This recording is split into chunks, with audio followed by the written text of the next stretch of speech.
রাশিয়ায় আরও ৫০,০০০ সেনা পাঠাচ্ছেন উত্তর কোরিয়া, দাবি জেলেনস্কির। ইরানের সামরিক নয়, অর্থনৈতিক চাপ জোরদার করার ইঙ্গিত ট্রাম্পের। বিশ্ববাজারে আবারও বাড়ল জ্বালানি তেলের দাম।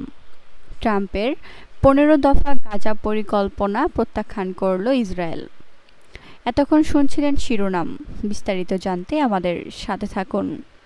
আসসালামু আলাইকুম, সবাইকে স্বাগত জানাচ্ছি AR নিউজ বিডিতে। ইউক্রেন যুদ্ধে রুশ বাহিনীর হয়ে লড়াই করতে রাশিয়ায় আরও অন্তত ৫০,০০০ সেনা পাঠানোর সিদ্ধান্ত নিয়েছে উত্তর কোরিয়া। ইউক্রেনের প্রেসিডেন্ট ভলোদিমির জেলেনস্কি এ দাবি করেছেন।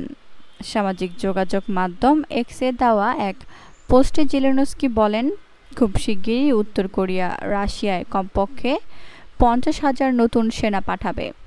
রাশিয়া ও উত্তর কোরিয়া এই বিষয়ে চূড়ান্ত সিদ্ধান্ত নিয়েছে বলেও দাবি করেন তিনি।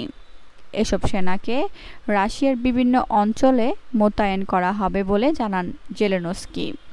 তবে এই তথ্যের উৎস সম্পর্কে বিস্তারিত জানাননি ইউক্রেনের প্রেসিডেন্ট। তিনি বলেন, সম্প্রতি ইউক্রেনের ভূখণ্ডে উত্তর কোরিয়ায় তৈরি কিছু ক্ষেপণাস্ত্রের ধ্বংসাবশেষ পাওয়া গেছে। জেলেনস্কির দাবি, রাশিয়ার কাছ থেকে লাইসেন্স ও প্রয়োজনীয় সরঞ্জাম নিয়ে উত্তর কোরিয়া নিজেদের ভূখণ্ডেই ক্ষেপণাস্ত্র সহ বিভিন্ন ধরনের সমরাস্ত্র তৈরি করেছে। রাশিয়া ইউক্রেন যুদ্ধে উত্তর কোরিয়ার সামরিক সহায়তার বিপরীতে দক্ষিণ কোরিয়ার সঙ্গে ইউক্রেনের প্রতিরক্ষা সহযোগিতা বাড়ানোর কথাও জানিয়েছেন জেলেনস্কি।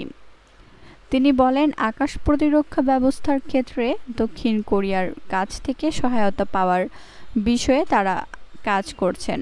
পাশাপাশি ড্রোন উৎপাদন সহ অন্যান্য সামরিক খাতেও দুই দেশ একসঙ্গে কাজ করতে প্রস্তুত। ২০২৪ সালের জুনে উত্তর কোরিয়া সফর করেন রাশিয়ার প্রেসিডেন্ট ভ্লাদিমির পুতিন। ওই সফরে উত্তর কোরিয়ার নেতা কিম জং উনের সঙ্গে একটি বিস্তৃত কৌশলগত অংশীদারত্ব চুক্তি সই করেন তিনি। চুক্তি অনুযায়ী কোনো একটি দেশ বাইরের কোনো শক্তির হামলার শিকার হলে অপর দেশ তাকে সহযোগিতা করবে। চুক্তি সইয়ের পর উত্তর কোরিয়া রাশিয়ায় সেনা পাঠানো শুরু করে। ইউক্রেন ও পশ্চিমা দেশগুলোর দাবি, রাশিয়ার হয়ে যুদ্ধ করতে উত্তর কোরিয়ার হাজার হাজার সেনা মোতায়েন করা হয়েছে। এদিকে চলতি আগস্টে ইউক্রেনের সামরিক গোয়েন্দা বিভাগের এক কর্মকর্তা রয়টার্সকে জানান, রুশ বাহিনীকে সহায়তা করতে উত্তর কোরিয়া নিয়মিত সেনাদের পাশাপাশি ১২০টি ব্যালিস্টিক ক্ষেপণাস্ত্র ও ৬টি উৎক্ষেপণ যন্ত্রসহ একটি ক্ষেপণাস্ত্র ইউনিট রাশিয়ায় পাঠিয়েছে। ইউনিটটি রাশিয়ার পশ্চিমাঞ্চলে মোতায়েন করা হয়েছে বলে জানান তিনি। ইরানের বিরুদ্ধে অবিলম্বে নতুন কোনো সামরিক পদক্ষেপ না নিয়ে অর্থনৈতিক চাপ জোরদার করার ইঙ্গিত দিয়েছেন মার্কিন প্রেসিডেন্ট ডোনাল্ড ট্রাম্প।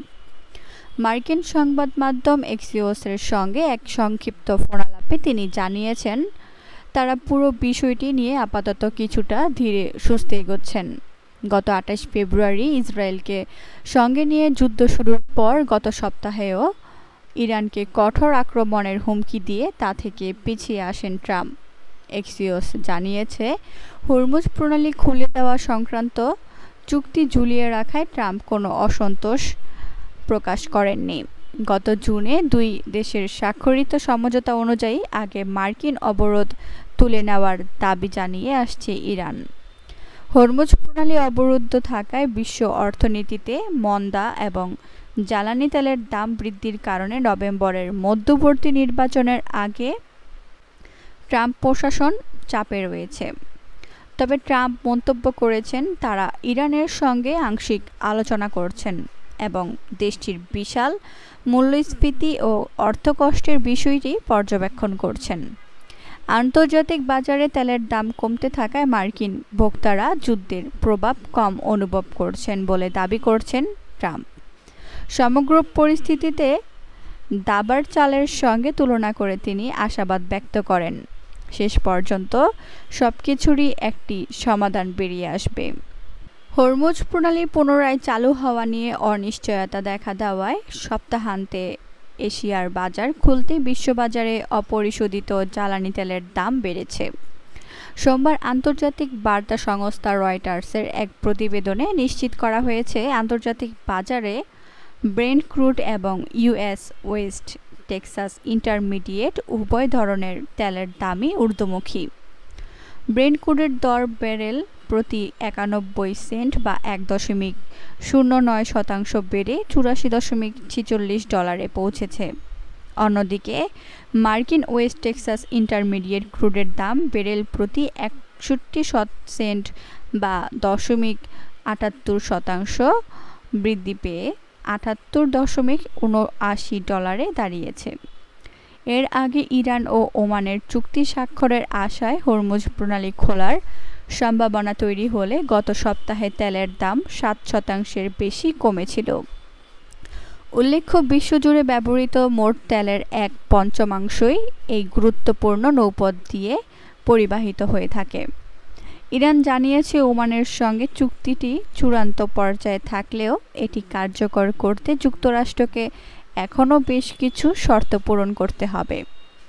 এই অমীমাংসিত পরিস্থিতির কারণেই মূলত আন্তর্জাতিক বাজারে তেলের দামে নতুন করে অস্থিরতা তৈরি হয়েছে। গাজা থেকে সেনা প্রত্যাহারের বিষয়ে মার্কিন প্রেসিডেন্ট ডোনাল্ড ট্রাম্পের ১৫ দফার পরিকল্পনা সরাসরি প্রত্যাখ্যান করেছেন ইসরায়েলের প্রধানমন্ত্রী বেনিয়ামিন নেতানিয়াহু। তিনি স্পষ্ট জানিয়ে দিয়েছেন, ফিলিস্তিনি গোষ্ঠী হামাস পুরোপুরি সশস্ত্র নিরস্ত্র না হওয়া পর্যন্ত গাজা উপত্যকা থেকে কোনো সেনা সরাবে না ইসরায়েল।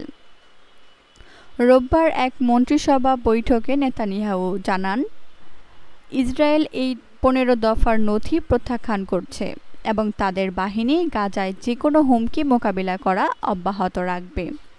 তিনি ওয়াশিংটনের সঙ্গে আলোচনার কথা স্বীকার করে বলেন, ট্রাম্প প্রশাসনের কিছু প্রস্তাব তাদের কাছে গ্রহণযোগ্য হলেও কিছু বিষয় মোটেও গ্রহণযোগ্য নয়। ইসরায়েলের প্রধানমন্ত্রীর এই কঠোর অবস্থানের জবাবে কোনো মন্তব্য করেনি হোয়াইট হাউস। তবে টেলিগ্রামে দেওয়া এক বিবৃতিতে হামাস জানিয়েছে, তারা পূর্বের এই পরিকল্পনা মেনে চলতে প্রতিশ্রুতিবদ্ধ।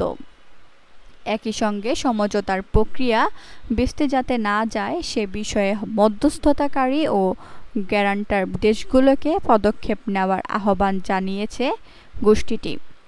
এর আগে গত জুনে হামাস ট্রাম্পের এই ১৫ দফা প্রস্তাব মেনে নেওয়ার পর ৩০ জুলাই ট্রাম্প এই চুক্তিকে একটি ঐতিহাসিক পদক্ষেপ হিসেবে ঘোষণা করেন। বোর্ড অব পিসের আওতায় হওয়া এই পরিকল্পনায় গাজার প্রশাসনকে একটি প্রযুক্তিভিত্তিক ফিলিস্তিনি কমিটির হাতে হস্তান্তরের প্রস্তাব রাখা হয়েছিল। রোববারের বৈঠকে নেতানিয়াহু দৃঢ়তার সঙ্গে পুনর্ব্যক্ত করেন, তার প্রধানমন্ত্রীত্বকালীন সময়ে কোনো ফিলিস্তিন রাষ্ট্র গঠিত হতে দেওয়া হবে না। তিনি কেবল ভারী অস্ত্র নয়, বরং হালকা অস্ত্রসহ হামাসের সর্বাত্মক ও প্রকৃত নিরস্ত্রীকরণ দাবি করেছেন। এই সিদ্ধান্তের মাধ্যমে নেতানিয়াহু ট্রাম্পের সঙ্গে অত্যন্ত ঝুঁকিপূর্ণ পদক্ষেপ নিচ্ছেন। অন্যদিকে গাজা ও পশ্চিম তীরের প্রতিবেদক হাওয়া ও ওদে জানান যে নেতানিয়াহুর এই অবস্থানে সেখানে শান্তি ও গাজার প্রশাসনিক ব্যবস্থার পুনর্গঠন প্রক্রিয়া বড় ধরনের প্রশ্নের মুখে পড়েছে। আজ এখানে শেষ করছি। সবাই ভালো থাকুন, সুস্থ থাকুন। আল্লাহ হাফেজ।